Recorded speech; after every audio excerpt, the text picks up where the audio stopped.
And let's do the blessing, and then Rabbi, you can start. Together, Baruch atah Adonai, Eloheinu asher kishanu b'mitzvotav v'tzivanu b'zot divrei Torah. Blessed are you, Adonai our God, ruler of the world, who has sanctified us with commandments and commanded us to engage in the words of Torah. All right, Rabbi. Good morning, everyone. Good Morning. Good afternoon, everyone. Richard every week comes from a different place. I know. I'm in one of the islands off of Venice. Nice. Okay. It looked like Venice. Yeah. Very picturesque place. Poor Well, church mouse, because they don't make any money there anymore except from tourists. Yeah, that's for sure. Italy has not grown in 20 years. Its gross domestic product. Well, I'm very boring compared to Richard, but what can we do? We just have these domestic scenes behind us, but Richard's living the life. We are on page 21. 21. It's Perek Bet, the hardening of Pharaoh's heart. So Richard, unfortunately, is not a cardiologist, so he can't give us any up-to-date information about hardening of the heart. But only as you get older does your heart automatically starts getting harder.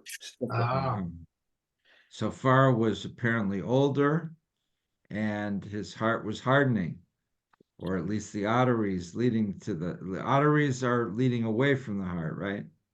No, they go to the heart. To the heart. Arteries go Veins to the go heart. away. Arteries are two. Vein. So the heart pumps blood through the veins. No. Oh, you're talking about the aorta. Aorta. The aorta, yeah, the aorta pumps blood out. Which goes into the arteries or the veins? Also into the heart. Through when the aorta pumps blood out of the heart, it goes into the veins or into the arteries? No, it goes into all arteries. That's what I said, and then people said no. Well, I mistaken in what you were talking about. All right, I was right. Moving on. Hey! Yay.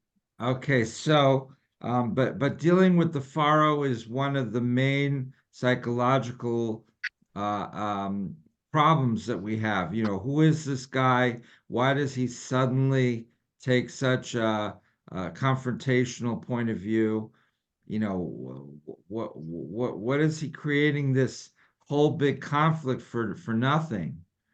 You know, and originally Moses doesn't even ask for the Israelites to leave Egypt. They just want to go on a religious retreat, you know, outside of the city for a few days.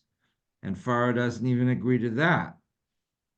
And like so it's very hard to know when you're supposed to escalate and when you should not escalate, right? Because you don't want to be too weak, but you also don't want to be excessively rigid.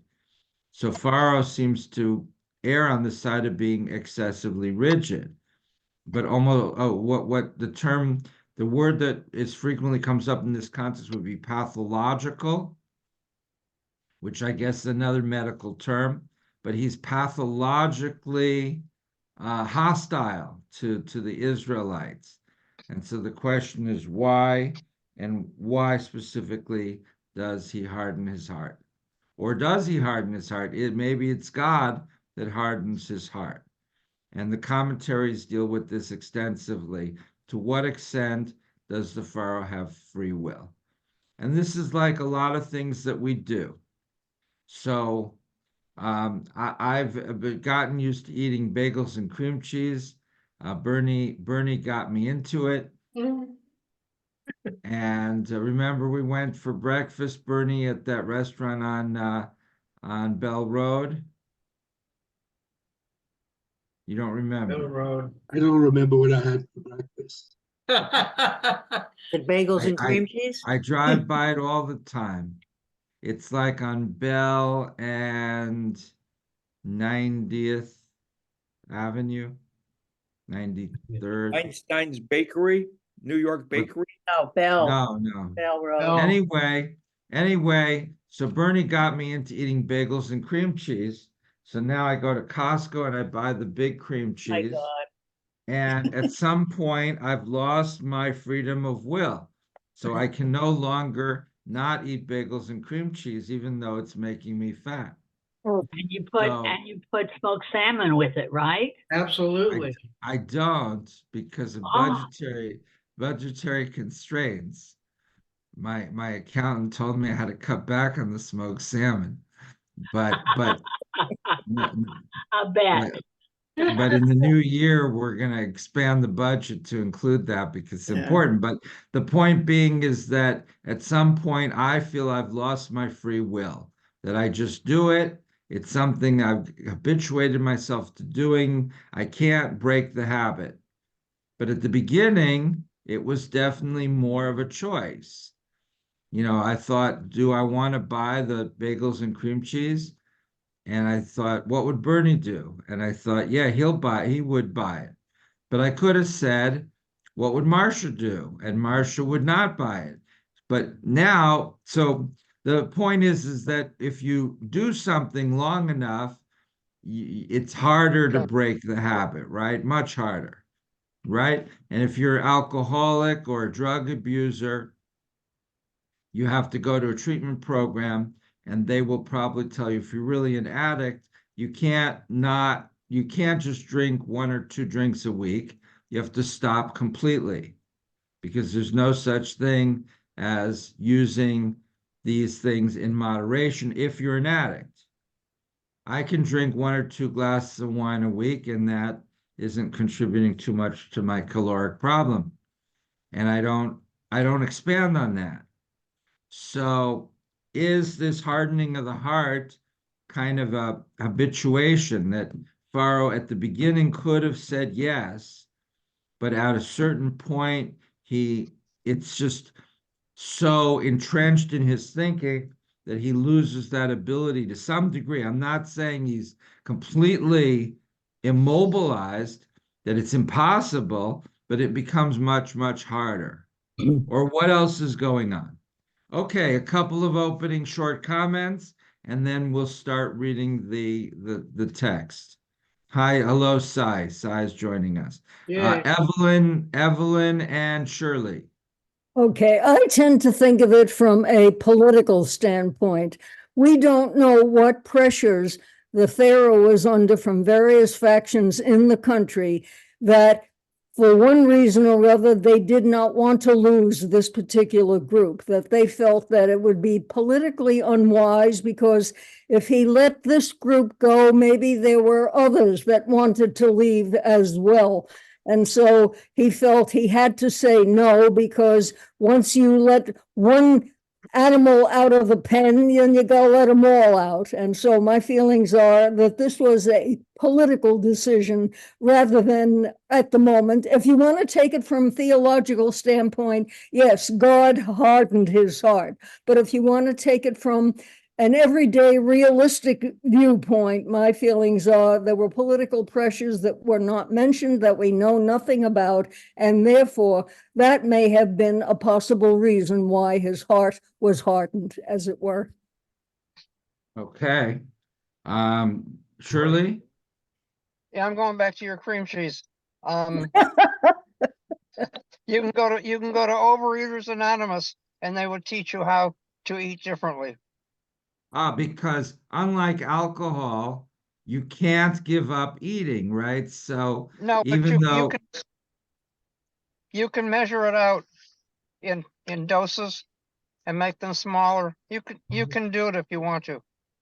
and how does that Overeater. relate to, and Shirley, how does that relate back to the Pharaoh? Oh, I didn't. I don't know if it does. Anyone else? How does Shirley's comment relate back to the Pharaoh that you can learn to eat in moderation? Right. How would that connect to our Pharaoh, Steve? Control of your urges, control of the situation. Right. There you go. So therefore, you think the Pharaoh's angry at Moses and the Israelites? Well, These don't, people, weren't Moses and Pharaoh stepbrothers? well, we're not sure, but it looks like they were, that they may very well have been, yes, that the Right, Pharaoh. so therefore they could have, there could have been some sibling rivalry there. Oh, Right. And then also too, Pharaoh didn't want to give up his power. so sometimes you think I want to crush that SOB, but Yes, then you have to think more rationally. But is that in the interest, like what Evelyn said about thinking in political terms? Evelyn, I just quoted you. Thank you. yay, That you have to think, well, is that good for the political future of my country? So you may have to set aside your personal feelings that you'd like to cause maximum damage if that the maximum damage to the other side may hurt your side. So be nice, not because you want to be nice, but because it's in your interest right, to be nice. I don't know. And in Shirley's terminology would be, just put those the food portions in those little in the little Tupperware things and weigh it 4 ounces and no more. And eat it with your or to in another term, what is the expression? Take your medicine like a man. yeah, Like you don't want to take those pills and they take or the liquid, it tastes terrible, but that's what the doctor said will make you better. So you just swallow it and swallow the pills and don't think about it too much. Right. Richard. Few perplexing questions. Number one is, how come Moses wasn't arrested? He had a arrest warrant for him because he killed one of the Egyptians. That's why he ran. Right. Number one. Number two is, why did the Jews stay so long in Goshen? They came from the land of Israel, from the area, I think around Hebron, if I remember right.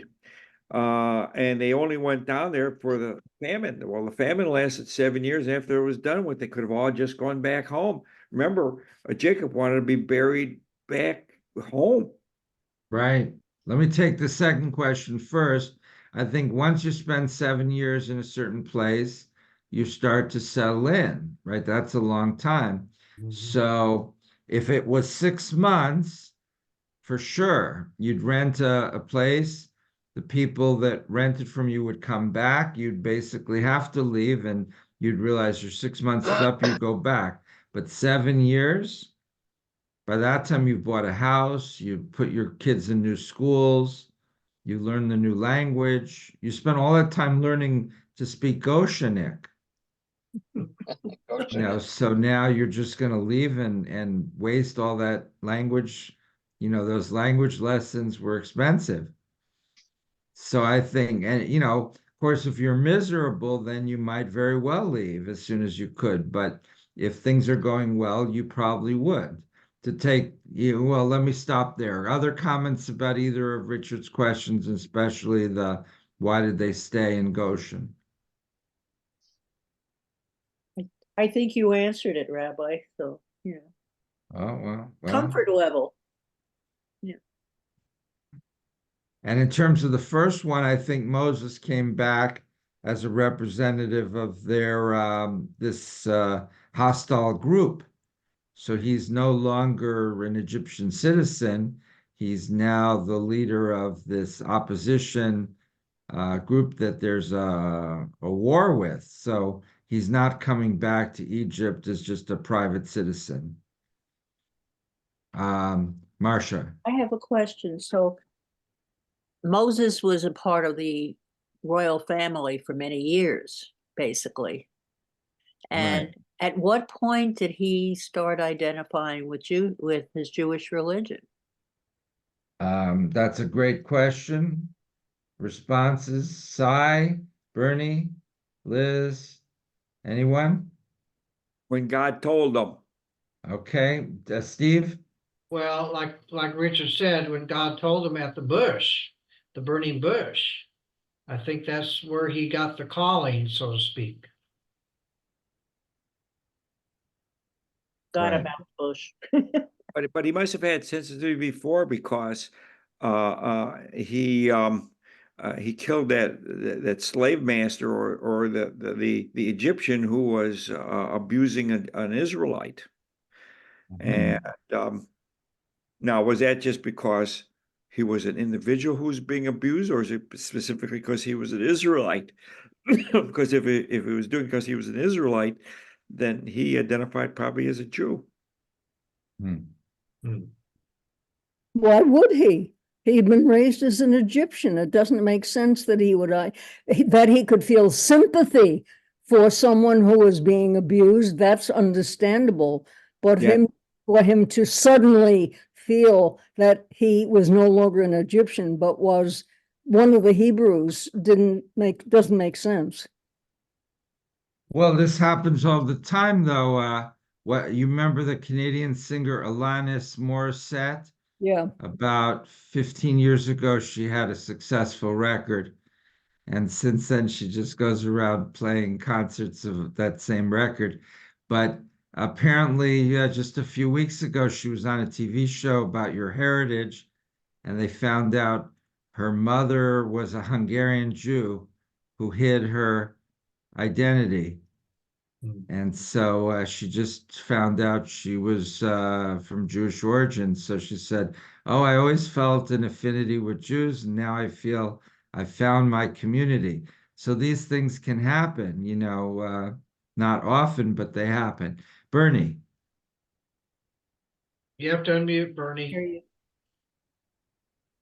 If you buy into the stories, Steve, I think, hit it on the head, and we kind of slipped by it. That he's out in the desert and gets this calling from the burning bush to go back and help your people. Mhm. And So, in the movie, he so kind of fights back a little bit and says, "I don't know what you're talking about," and eventually he gets convinced to go back. So for Alanis Morissette, it was a TV show with a genealogist. For Moses, it was a burning bush that's not burning. That was But talking to him. what? That was talking to him. Yeah. Ah, all right. Think about that. A burning bush that talks to you. How often I does that have happen? I have cactuses that talk to me, but they're not burning. Yeah, mine do too, but they're very prickly.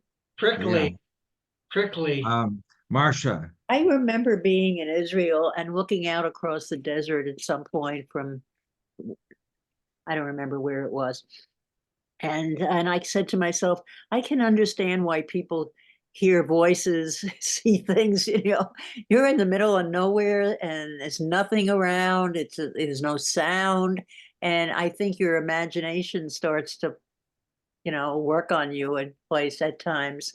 And and especially if you have a predilection for that kind of thing, I can imagine that you have visions and hear things and see things. Hmm. Well, it can happen in Arizona as well, We got right? desert. Yeah. Um, but it happens more often in Israel, and there's the Jerusalem syndrome that people go to Jerusalem maybe on vacation, and they become infatuated with the religious atmosphere, and they declare themselves to be the Messiah or something similar, We and have then they Sedona with the vortex and people hear and see things up there that they might not otherwise. There was a group, yes, Donna. there was a group one time that sat under the windmill in Jerusalem, and that they said they were not leaving until God came and took them away. Okay. All right, who'd like to read? We're on page 21. If you have a Tanakh, you can open it also to the Parshat Vayera. Pam? Okay, so we're Parrot bet, the hardening of the Pharaoh's heart. Correct. Right. Okay. And I'm ready this to go. is in Exodus chapter 6, I think. Exodus. 6 or 7. Yep, should I start? 6. It sounds, it's 6. 6, is it 6-2? Yes. Yeah, Just 6-2 Yes, is where, 6-2. right. Okay, Okay. good. Our Torah portion presents us with a difficult question. Moses and Aaron come before Pharaoh. They ask that he allow the Israelites to leave Egypt. Pharaoh listens to their requests, but refuses to let the people go. Then a terrible plague is sent to punish Egypt and to force Pharaoh into changing his mind. The same cycle is repeated 10 times. Each time, the Egyptian ruler seems to indicate that he's ready to say yes to the demand for freedom put forth by Aaron and Moses. Then, mysteriously, his heart hardens and he says no. Okay, stop. Mysteriously, okay, comments. Does God interfere at that particular time? Is that a rhetorical question or a regular question? Let's just say it's a regular I question. think it's a good question. I agree. Yeah, I All think, right. doesn't it say that in the Bible? I don't have ahead of me to knock, but if I remember, it said that God hardened his heart, which meant he was trying to teach Egypt and the rulers of Egypt that God is all powerful and that I'm going to cause multiple plagues that your magicians can't even get close to show you that there's only one God, and that's me, and your gods are superfluous. But it's only in the first 5 plagues that the Egyptians were able to counteract Moses. Right, but after that, negating what the plague. do it. Right. So there is a difference between the first 5 and the second 5. You know, Right. the later plagues are different in substance and in response. Marcia? I'm just scanning the Torah portion here, trying to find, where this all was happening. I've always in my mind I know it's not realistic, but I still visualize this being an act of God, that it was meant to get the Israelites out of Egypt, was to literally force their hand to leave because of what was happening with the Pharaoh. Why is that not realistic? Well, it's not, and I guess that's not the word, maybe realistic, maybe. I get it because I usually I don't take that premise. I usually go for the a more scientific way of thinking or something. This is not. This is pure religion. This is and I know, Donna, this is what you believe in, and I do in this case. I have always felt that this was it. God made this happen. Well, God could have also done other things. He could have made the Pharaoh, because God is omnipotent. He could have made the Pharaoh at the very beginning, as when Moses came, say, "Oh, I see the light, Moses. We really shouldn't have slavery. Let's just do away with it." Well, we tried to do that in 1789 with the Constitution, and we ended up with slavery and a big war 90 years later or 80 years later. So, God was probably doing it to show how powerful God is. It's a much more I- dramatic way of presenting this. dramatic gestures to show that that God is, I'm not going to say he or she, because God is, impersonal. Okay. Donna? Sai? Hi. Hi. Other than Moses, who else believed in God? What? Well, I already told you Freud's theory, and There's others that see Moses as having been influenced by the earlier Pharaoh who was a monotheist. And so maybe these religious ideas are primarily coming from Moses. I mean, even today, I don't know if that's true. I mean, am I the one pushing religious beliefs on a congregation where people just want to mostly socialize? I don't think that would really be true. I think most of you or all of you here have pretty dedicated and clearly thought out religious beliefs. So that's the question is, does religious belief you think comes from the leadership at that time? And do you think it comes from the leadership today? Or is it a more of a grassroots thing that the leaders are just reflecting what the group is saying? Minya?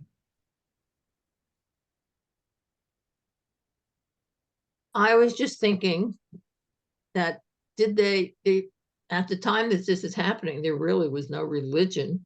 So they couldn't say that they were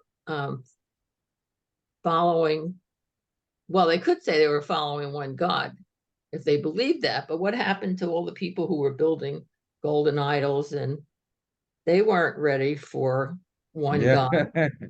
Right. We're getting ahead of ourselves. Well, even with Pharaoh, and I have to give Cecil B. DeMille credit for this, even the Pharaoh, when you see him in his surroundings, and he has these giant statues of somebody that he worships, and it's something that he worships, especially when his son dies, he goes to this particular one and brings his son to him to try to bring him back to life. Well, he's not believing in a God at that point. He's still believing in his statues, his pagan beliefs. So how do we call him Jewish or following Judaism at that point? They didn't do that then, unless I'm wrong. So Moses is leading the religious element here. The people are way behind. Right. So you kind of agree with Sai. Yes. Okay. And today you think it's totally different. Today it's totally different because we're dealing with people who are educated on a different level than they were in those days. So in our temple, pretty much most of the congregants have clear Reformed Jewish religious ideas. And what I say in my sermons and newsletter articles is mostly summarizing, reiterating what most of the people already feel. No. No. Oh, Sai you is don't? shaking his head. I see. No, I don't think everybody who's there is on the same page as you. Yeah. I think But a lot? I'm sorry? But a lot are? I don't know. I have no way of knowing what the percentage is, but at least they're there willing to listen to you and hear what you have to say. They just haven't made up their mind yet.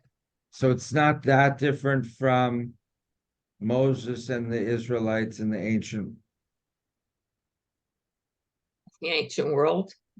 If I go away for a month, then I may come back to find that they've built this golden calf and they put it in the middle of the sanctuary. I don't think so.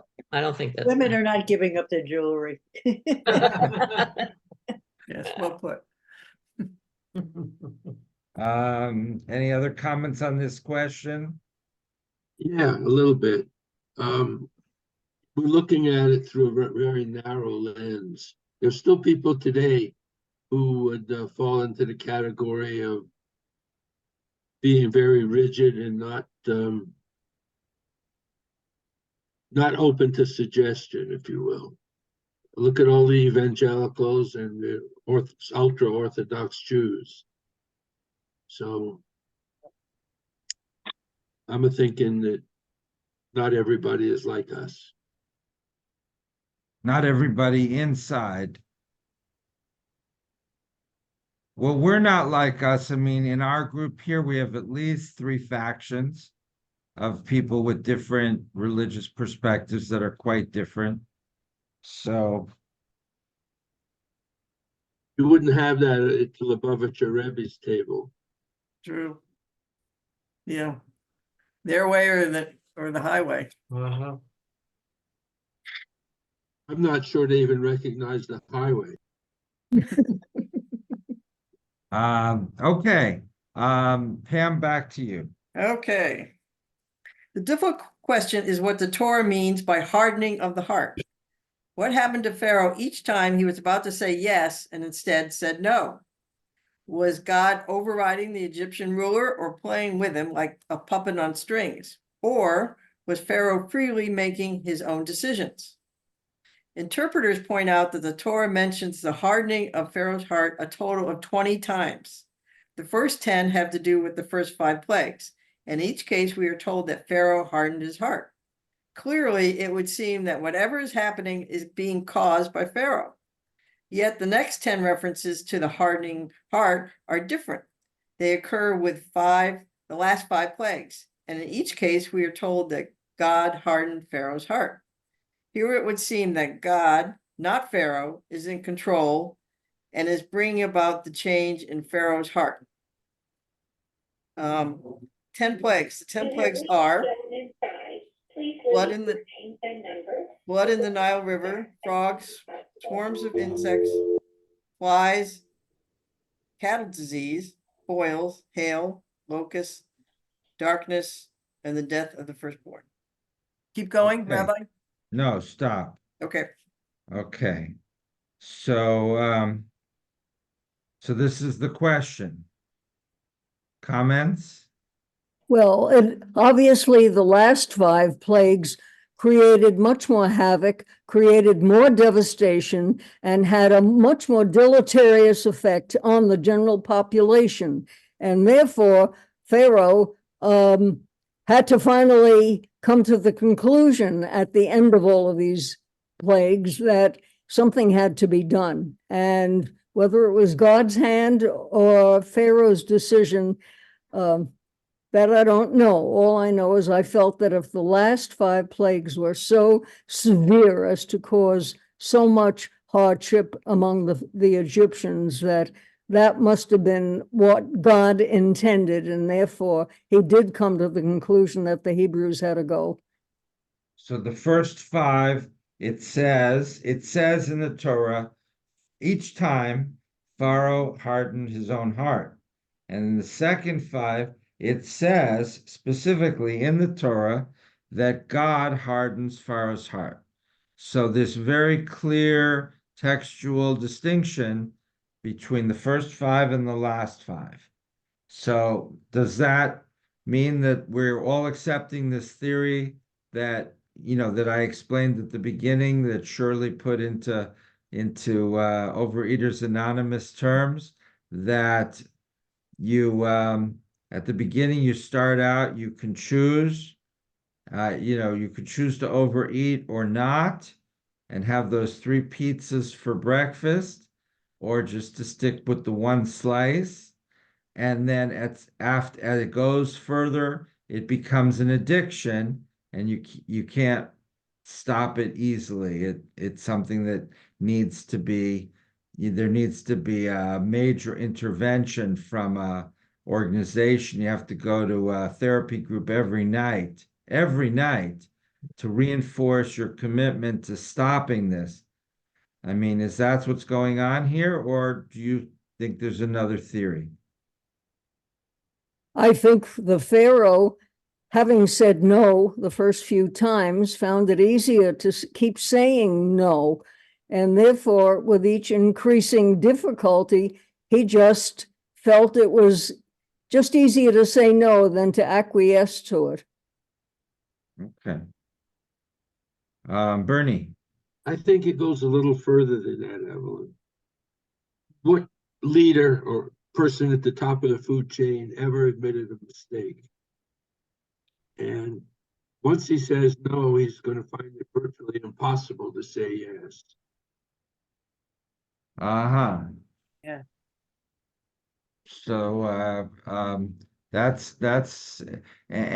they don't admit to mistakes because, well, look at the Harvard president. She resigned, and in two separate statements, in her resignation letter and in an op-ed to New York Times, she didn't admit to any mistakes of any sort. She said, there was just a conspiracy against her.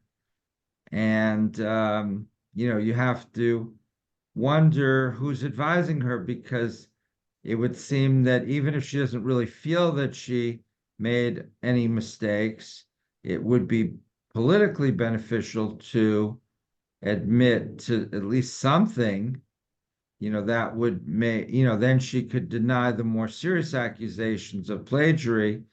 But by refusing to accept any fault, I don't think it looks good.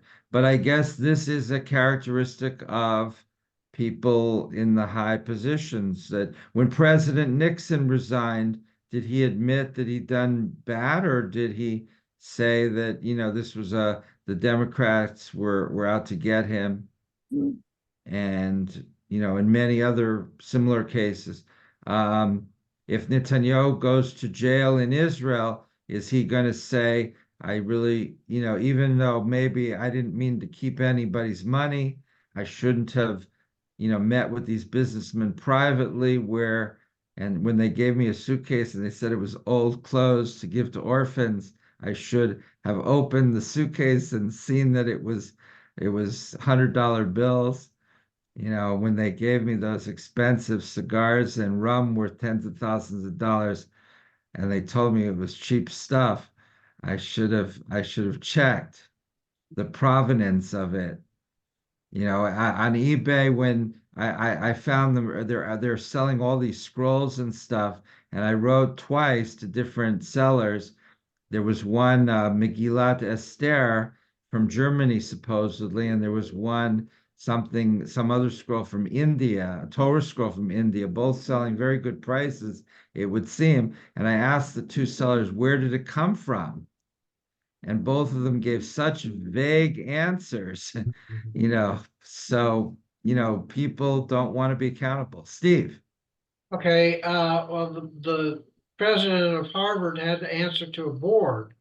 Therefore, Right. Pharaoh has to answer to somebody. Okay, and then Yeah. Moses too. So there's that. So the Pharaoh is king and he's God. So there's Yes. nobody, and so not having anyone to answer to is not usually a good thing, which is why I don't really like having a board that can, boss me around and stuff. That's definitely not pleasant. We have, how many board members do we have here this morning? Let's vanquish her. Banish her.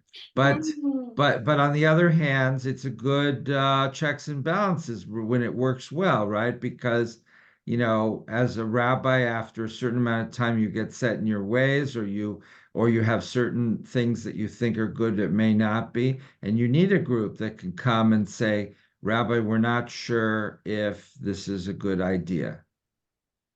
And Pam's a smart woman. And so if she comes to me and says, Rabbi, I don't think this is a good idea, then I'll try to take it seriously and try to, so it's good to have that feedback. And Steve's point is the Pharaoh didn't have much of that. Yeah. Marcia. Yes. I think, Marcia.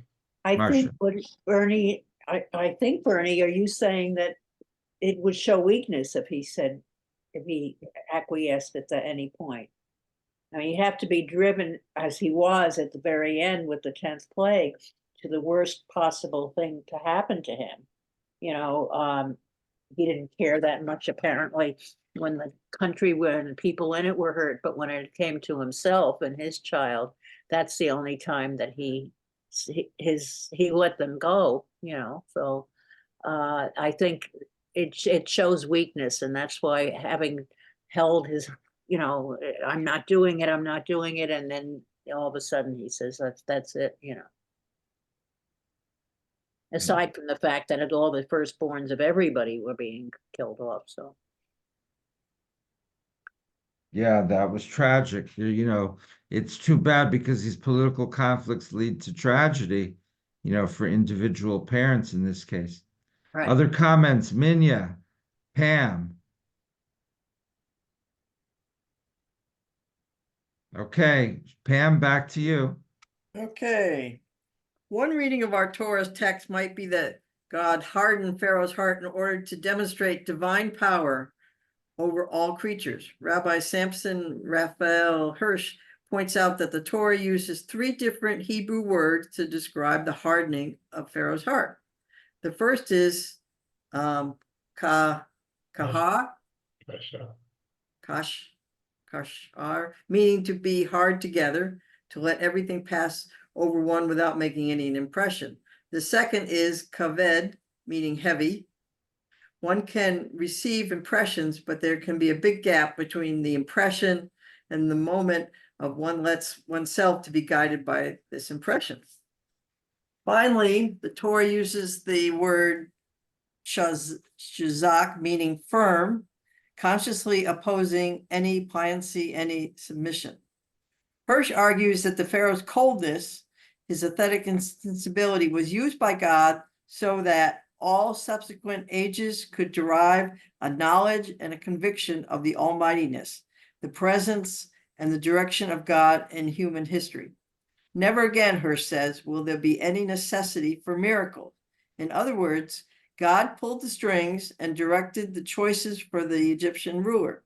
God made his heart kahash, kaved, and hachzad in order to demonstrate where the power and the control really is. All right, does that make sense? Who can explain this? I can't.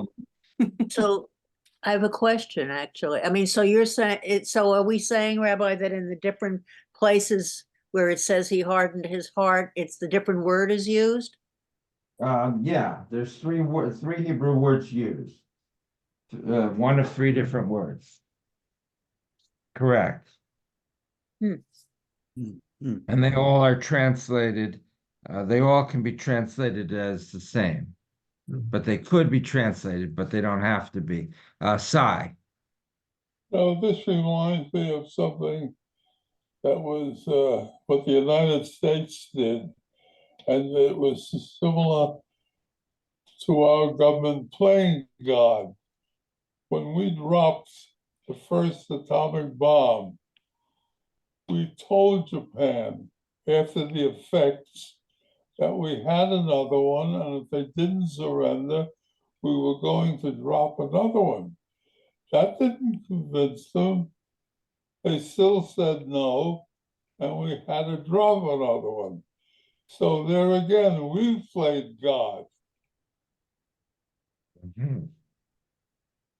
Well, but actually the atomic bombs dropped on Japan did not cause significantly more damage than the conventional bombings of other Japanese cities, apparently. Well, the So was that the bomb was only one bomb, one plane. In order to do equivalent damage, you'd need 100 planes or 200 planes with thousands of tons of bombs. That's the difference. Disagree. Yeah, and so in regard to what Rabbi Hirsch said, it seems like he's saying that God is using us as puppets, and he's pulling all the strings. That's the impression I got from that statement in on right. 2023, that we don't have free will. God tells us this is good or this is bad. This is what you're going to do. Does he saying that we don't have free will or that Pharaoh didn't have free will? No, I got the impression that he was saying that God doesn't give us free will. That's the impression I got from the thing. Maybe I misread it. Well, that's a problematic position because I think most of Jewish thought would say that people have free will, Right. a lot of free will, and that's part of the problem, that people tend not to do the right things, and then you have problems in society. if everybody had to do what God wanted, then we would have a better world. But we don't want that because we want free will, because we want to decide what we want to do. And otherwise, there's no point of having us. God could just make these little robots. Bernie, Richard, Liz, Steve? Okay, Pam, back to you. You can keep going. Okay. Centuries ago, Rabbi Yochanan was troubled by the explanation similar to the one offered by Rabbi Hirsch. In contrast, he reasons that if God is pulling all the strings and Pharaoh has no free choice, then the Egyptian ruler could not be held responsible for his choices. That would mean that none of us is really free and that our choices between acts of love or hatred, caring or selfishness, justice or indifference are an illusion. Is that what the Torah teaches us when we speak of God's hardening Pharaoh's heart? Rabbi Yochanan asked his brother-in-law, who was his close friend and study companion, Rabbi Simeon ben Lachish. Resh Lachish, as he was known, responded by explaining that God gave Pharaoh several opportunities to change his mind and allow the Israelites to leave Egypt. The plagues were warnings. God hoped that Pharaoh would repent and free the slaves.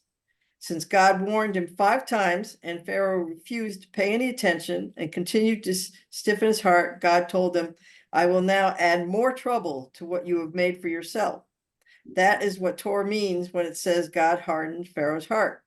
Pharaoh brought on the condition by his own stubbornness. Well, that's a man, so what do you expect, you know? A nice way of reversing what something says. Exactly. So you agree with what's written here? No. Why?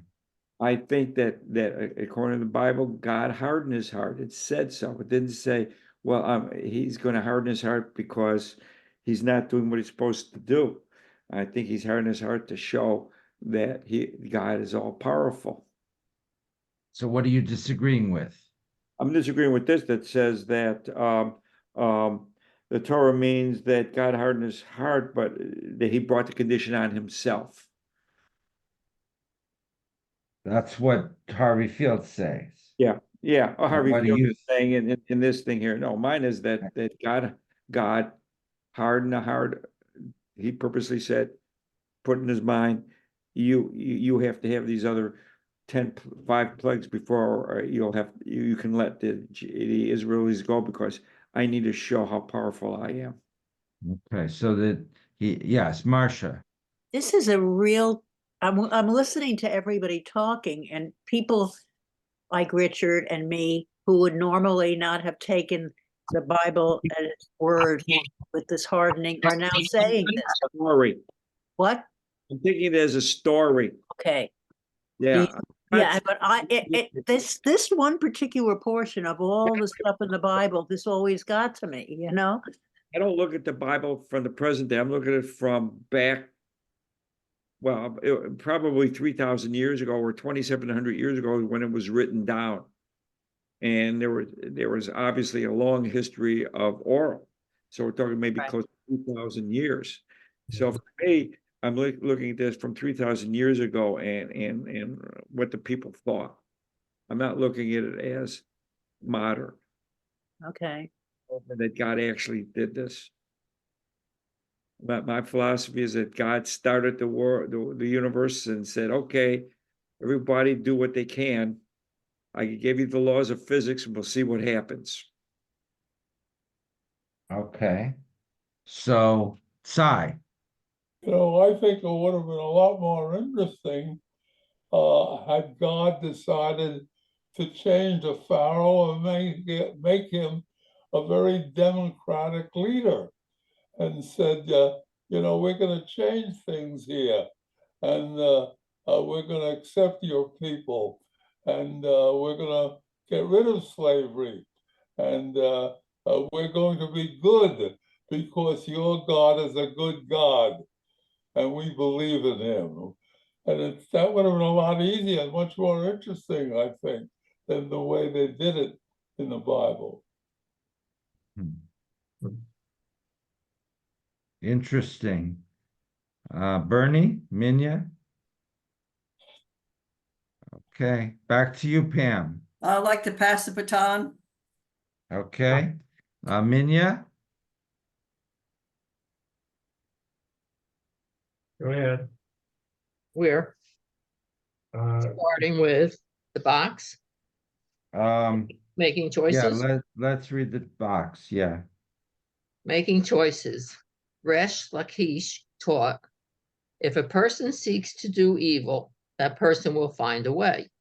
If one seeks to do good to improve oneself and to better one's society, God will help. God does not predetermine whether a person shall be righteous or wicked. That is left to the free choice of each person. Every time we disobey the voice of conscience, it becomes fainter and feebler, and the human heart becomes harder to reach and move. Judaism affirms the principle of free will. We are each the master of our own spirit. One evil deed leads to another, and conversely, one good deed leads to another, and we are that much more liberated from bondage.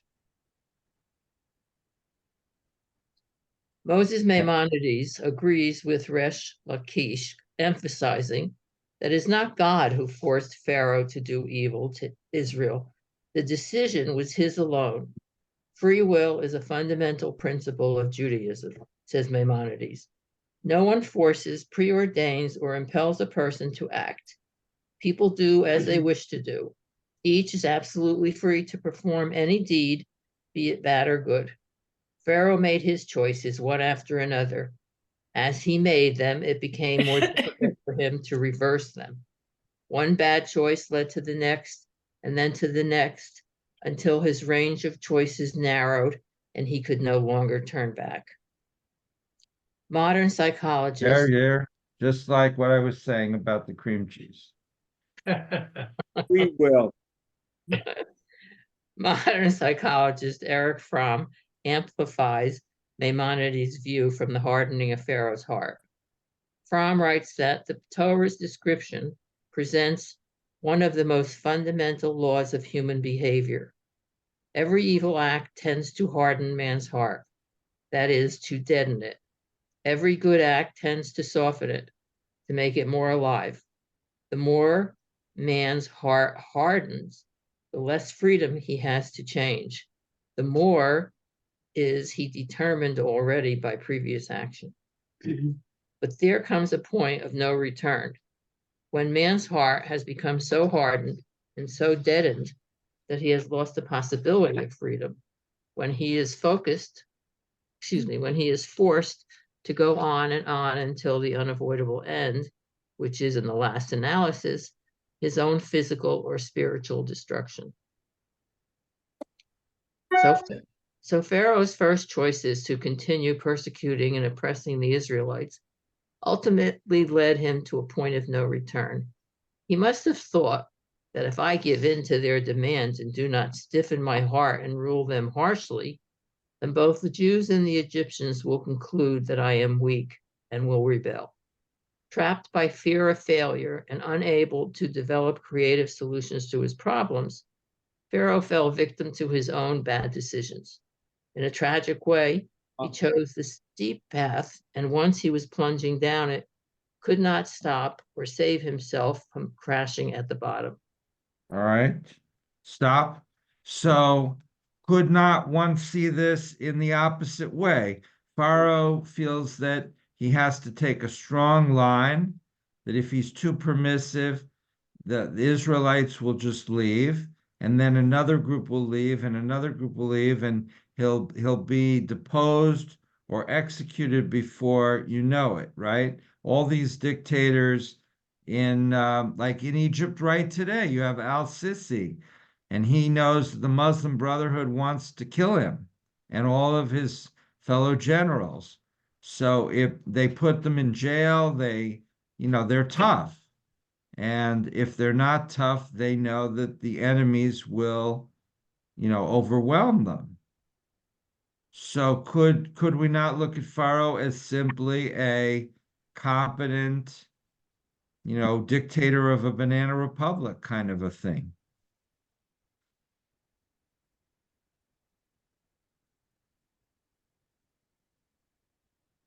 You left everyone speechless, Rabbi. Speechless. Minya. I just wonder if the plagues continued as they were, and it wasn't the Pharaoh losing his child, his son, would he have let the Israelites go? Right. Very good point. And I remember I hate it when politicians make decisions based on personal factors. I expect them to have studied in school and to have a philosophy of running the government. And I remember when Vice President Cheney suddenly came out in favor of gay rights because his daughter was lesbian, right? So it wasn't the policy that bothered me, but it was how he got to this change of position. You would think that as vice president, he could go and visit groups and see, I support gay rights, I don't support gay rights on principle. But no, it took his daughter. So suddenly he's got a daughter who's talking to him, and then he switches around. It didn't strike me as the right methodology, if that makes any sense. But this is how it works. Even these politicians don't know much about nothing. But if they have a family member who, in that case, was gay, in this case is killed, suddenly everything becomes clear. It's personal. It's personal. Yeah. Not business, just personal. But I want my politician, or I think my politician shouldn't be personal. It should be, theoretical. They should have really well thought out positions that have nothing to do with whether they have a gay child or don't have a gay child, or whether their eldest son dies in a plague or doesn't. Surely they're supposed to have principles. They're supposed to have thought through things. And they can change their mind, but they should change their mind based on study and analysis and going around and visiting, not based on just serendipity. But you're thinking of a statesman as opposed to a politician. A statesman would think it through. A politician is only concerned with getting reelected, and so is a complete one. Now, does that make any difference that Pharaoh, did not have any elections at all?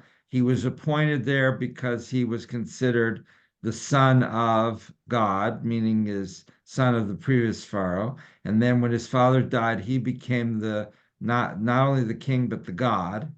No election. Would that have made a difference if he knew he had to face re-election in a year or two or three? Yes, Marcia. Well, you're talking about divine right, but I think aside from divine right, which he aspired to, he still had people, I'm sure, who didn't like him, and there was probably a lot of background stuff. You still had to be careful. Because I'm sure there was a lot of, in the court, there were, right? I said at the beginning that there were political factions that are not bent. Exactly. There are pressures from within his group and pressures on the outside that determine his behavior. Exactly. Yeah. Okay, let's keep going. Minya. I have Donna, did you want to say something? I was just going to say, I think at the end of this next year, we're going to see several answers to what you were talking about. Mm-hmm. Okay, Minya. Well, Evelyn just said she wanted to say something, but I don't see her. So what happened, Evelyn? I don't know. She disappeared. She might have lost the connection. Yeah, I think God cut her connection off. Because God didn't want her saying whatever she's planning to say. God knew, and God said, "I'm not going to let Evelyn even say that. This is beyond." My phone rang and I lost the connection. Is what happened to me. So I had to come back. It was a spam call, so I had to get back in. Okay, Minya. One other view about this story of Pharaoh's hardening heart deserves consideration. A comment in the Midrash explains that Pharaoh used to boast that he was a god. Certainly, he had more power at his disposal than any other human being alive in his time. He ruled great armies equipped with weapons to slaughter and trample anyone who might rise against him. Through his taskmasters, he dictated the life or death of thousands of slaves, building his cities, Pithom and Ramses. The author of the Midrash imagined that because Pharaoh possessed the power of life and death over so many, the Egyptian ruler concluded that he was invincible. Nothing could defeat him or ruin his plans. What time? Right. We all feel that way. I'll let you do. Continue. Any comments? Okay, yes, The continue. plagues against Pharaoh. Let's skip this box and just go on to the next column. Yet Pharaoh was defeated. All his armies and weapons were not enough to snuff out the will of freedom God had placed in the hearts of the Israelites. The more Pharaoh brutalized them, the stronger became their determination to be free. Each time he had a chance to stop the plagues and let them go, he hardened his heart. He thought he was battling with weak, beaten slaves. He could not understand that within them, God had planted a yearning for liberation against which he was powerless. Finally, according to those who related this midrash, God decided to teach Pharaoh and all who would hear of him a lesson. Now God would harden his heart. The Egyptian ruler who had claimed to be a god and who had brought suffering to thousands would be destroyed. God would reveal Pharaoh's weakness to all his people and demonstrate that the God of liberation ultimately wins every battle against oppression. According to this version, the story of God and Pharaoh is not about whether human beings are free or not free to make good or bad choices. Rather, it is about the confrontation between those who claim to be God and God, between those who claim to rule the world and the liberating God of the world. It is the victory of the spiritual God who wills freedom, justice, and the sacred equality of each human being over the God like Pharaoh, who must enslave and crush others to rule them. The hardening of Pharaoh's heart and the miraculous plagues that are sent to destroy him are all meant to dramatize the power of God and freedom. Nothing the Torah claims, neither hard-hearted Pharaoh nor any other ruler or institution, can stop God's will for human liberation. It is always triumphant. God wants us to be free. Oh, Harvey Fields ends with such a flourish of inspiration and optimism. God wants us to be free. How wonderful. Comments. So we made it through the entire essay this week, which is unusual. God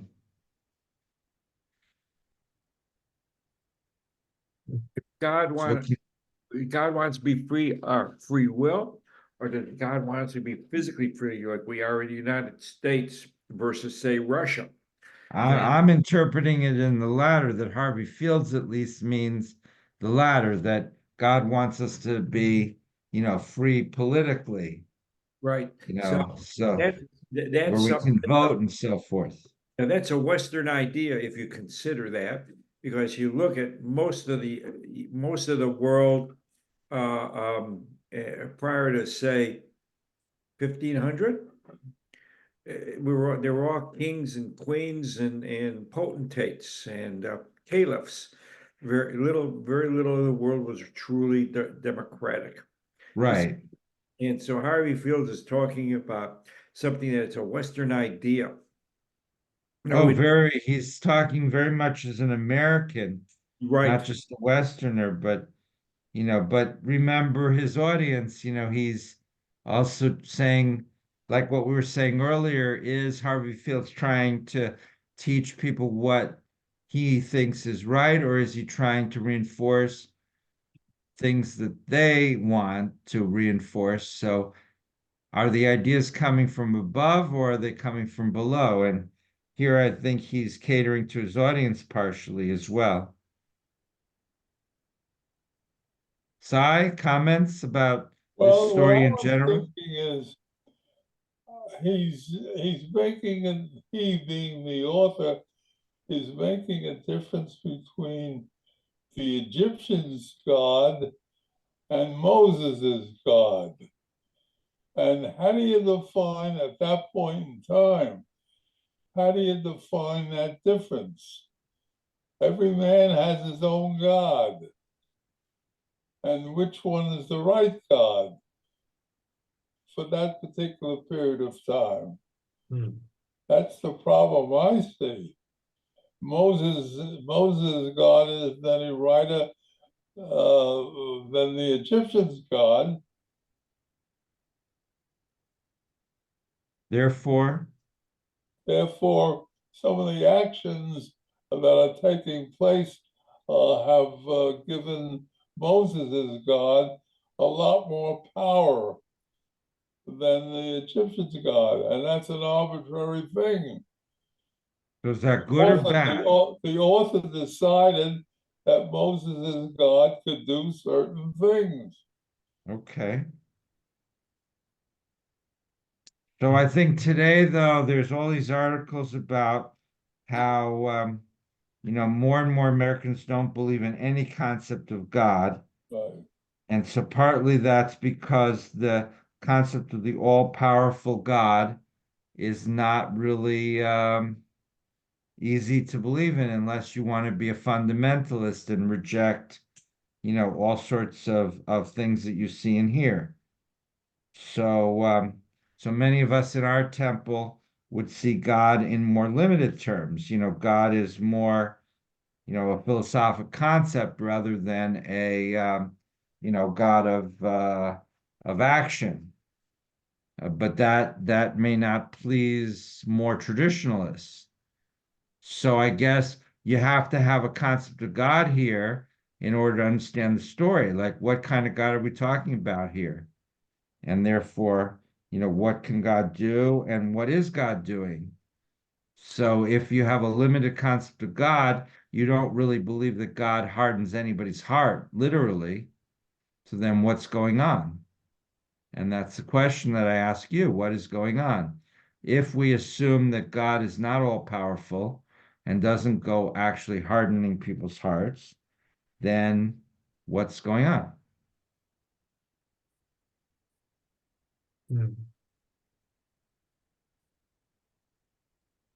Comments? I don't follow what you mean by what's going on. You're losing me. Well, if God is not physically hardening Pharaoh's heart, then what are the options? I mean, how do we interpret this story?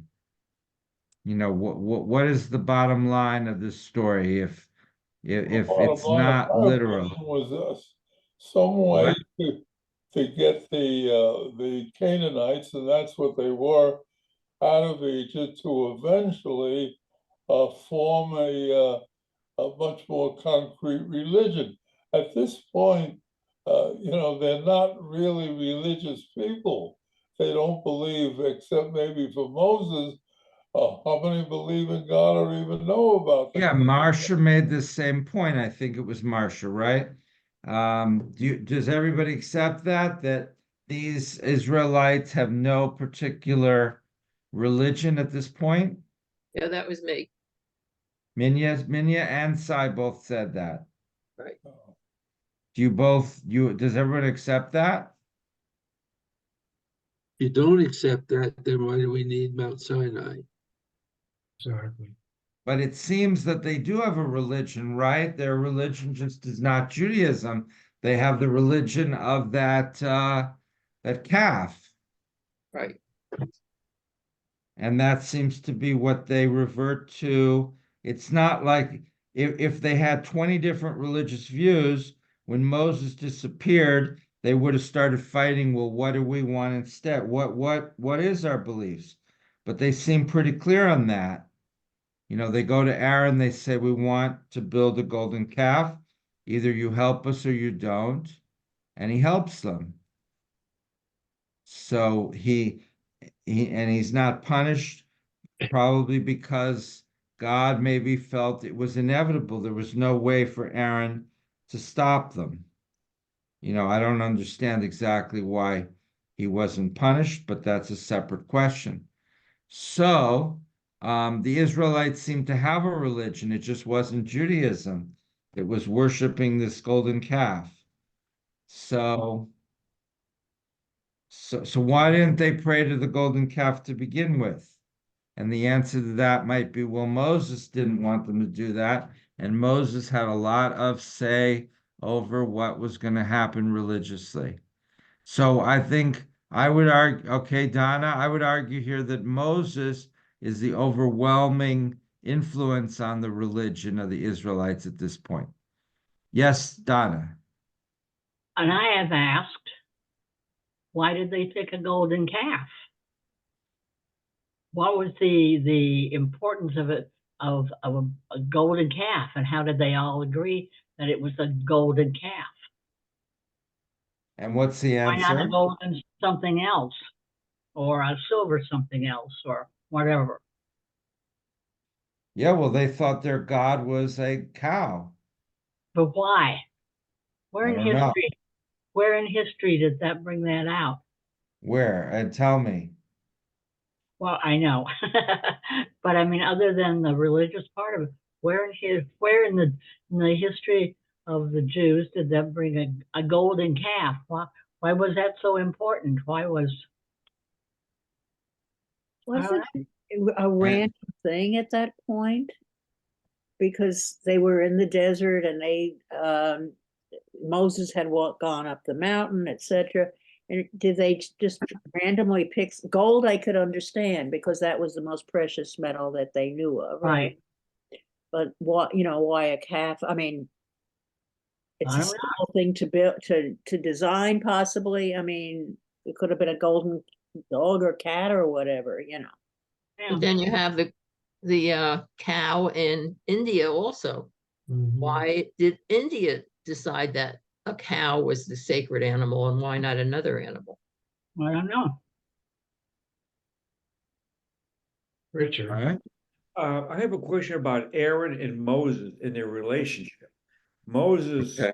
is Jewish, and he was, raised by the Egyptian queen as her own child. Right. Found him abandoned in a little basket. That's what the Torah says. Right. Well, that's the Torah. This is the story. But what is the relationship between Aaron and Moses? I mean, did they know? Did Moses know who his real mother was? Did she take care of him, if I remember right, as a handmaid? Yeah, she was like the wet nurse. Wet nurse to him. And how was Aaron? Aaron is younger than him, I presume. Yeah. But I don't understand their relationship. Were they That's raised together? Or and it cannot be answered? well, I can answer it, but Marcia will freak out. So I'm gonna let Marcia answer it. Oh, I'm looking forward to this. My I views on wanted this to are comment about radical. the golden calf, which Google did not fail me. It says worship of the golden calf is seen as a supreme act of apostasy, the rejection of a faith once confessed. The figure is probably a representation of the Egyptian bull god Apis in the early period of the Canaanite fertility god Baal in the latter. And then it goes on, there's other reasons why the calf. So there are a lot of study about this, Donna, so you're not alone. Marcia, can you send us the link? To that particular one? Okay. Yeah, if that's a good one. All right, where I will, if I can, I will send this to you. Okay. So, but it says it's mentioned in Exodus 32 and in 1 Kings 12 in the Old Testament. So it comes up again. Did they have anything like that? Golden calf in Canaanite religion? I really don't know. I haven't Uh, heard of anything like that. But it's interesting that, Marcia, your people ascribe it to an Egyptian religious. Which makes thing. some sense because they're coming out of Egypt, right? Well, that's not my theory. My theory is it would have to come from Canaanite religion. Yeah, but they Why? Canaanites weren't a religious people as much as they were a social, I don't know what the word is, group, people of the same background, the same ethnicity, same geographical area, so forth. But you know what bothers me? We keep using the term Jewish, and these Mhm. people weren't any more Jewish than the Pharaoh was Jewish. It's my understanding that the Judaism was a long way off, and that incorporates all the laws and rules and so forth to be Jewish. These people were just believers in one God, period. Hmm. So, Rabbi, when did we start being Jewish?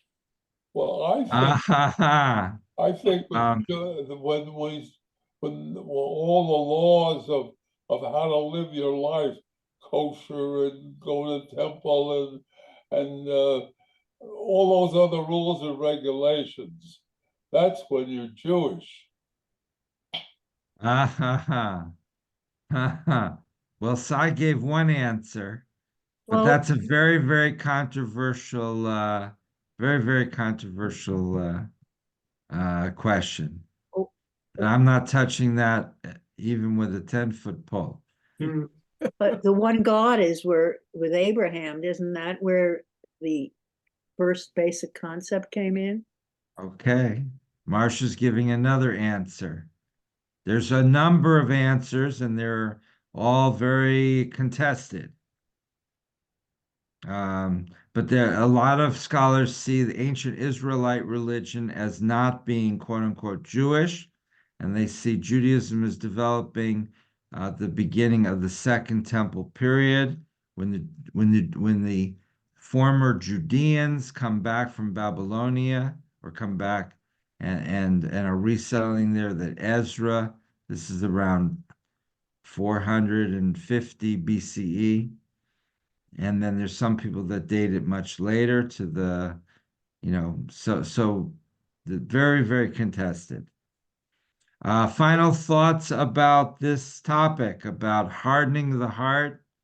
Bernie, Minya, Donna.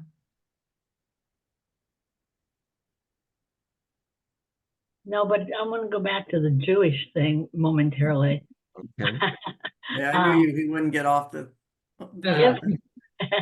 If it was possible in those days to do a genealogy check, would the Jewish gene be there? Oh, okay. From a genetic point of view, Right. that's completely different than what I'm talking about from a religious point of view. Yeah, I know. But you can be a Jew and not have a religion. And certainly you can have a religion and not be Jewish. So Yeah. works either way in that respect.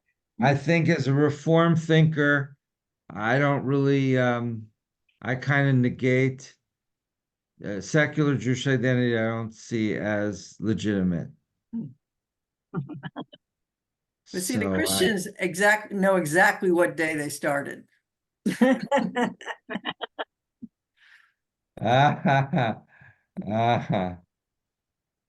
well, and what day was that? Christmas morning. Tuesday. The day that Jesus was born? Yeah. So I would contest that. I would say that Christianity only started, way a little bit after Jesus' death. So I would contest that. But clearly, if Jesus was born like in 4 BCE, by 75 CE, Christianity was underway, within 100 years. Was for Judaism, you could pick dates that are 1,000 years or more apart. But I believe Marcia said, Judaism started when Abraham discovered the one true God.